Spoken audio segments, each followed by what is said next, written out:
Attack से कोहराम मचा दिया है। नेतन्याहू को समझ नहीं आ रहा कि हिजबुल्लाह ने इजराइल के मिसाइल हेडक्वार्टर को कैसे आखिर उड़ा दिया।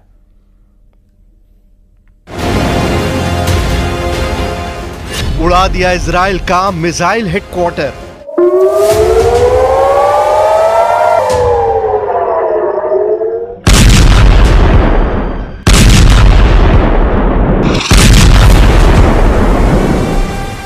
पिछले 72 घंटे में हिजबुल्लाह के हमलों ने साबित कर दिया है कि जंग के मैदान में हिजबुल्लाह लड़ाके इजरायली सेना पर बहुत भारी साबित हो रहे हैं। इजरायली सेना भले ही दावा करे कि उसने दक्षिणी लेबनान में हिजबुल्लाह की कमर तोड़कर रख दी है, लेकिन हकीकत में जमीन पर अब बाजी पलटती नजर आ रही है। ऐसा लग रहा है कि 11 महीने की जंग में हिजबुल्लाह ने पीएम नेतन्याहू और उनके कमांडरों के वॉर प्लान को डिकोड करके उसकी धज्जियां उड़ाना शुरू कर दी है।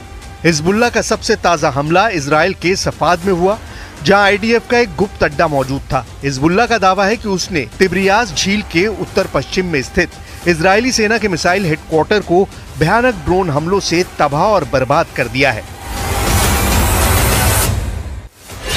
आईडीएफ के गुप्त अड्डे पर धमाका, मार दिए इजरायली। हम आपको एनिमेशन के जरिए दिखाते हैं कि आखिर हिजबुल्लाह हमले पर क्या दावा कर रहा है। दावों के मुताबिक हिजबुल्लाह की ड्रोन यूनिट ने इजराइल के सफाद में मौजूद इजराइल के मिसाइल हेडक्वार्टर को तबाह कर डाला है। हिजबुल्लाह का दावा है कि इजराइल ने सफाद में एक गुप्त मिसाइल अड्डा बना रखा था, जिसमें हजारों की तादाद में मिसाइलें मौजूद थीं। हिजबुल्लाह ने सटीक और पक्की खुफिया जानकारी के आधार पर अचानक भीषण ड्रोन हमले किए हैं, जिसमें इजराइल के मिसाइल हेडक्वार्टर को पूरी तरह से उड़ा दिया गया है। इस हमले में कई इजरायली सैनिकों के मारे जाने की भी खबर आ रही है।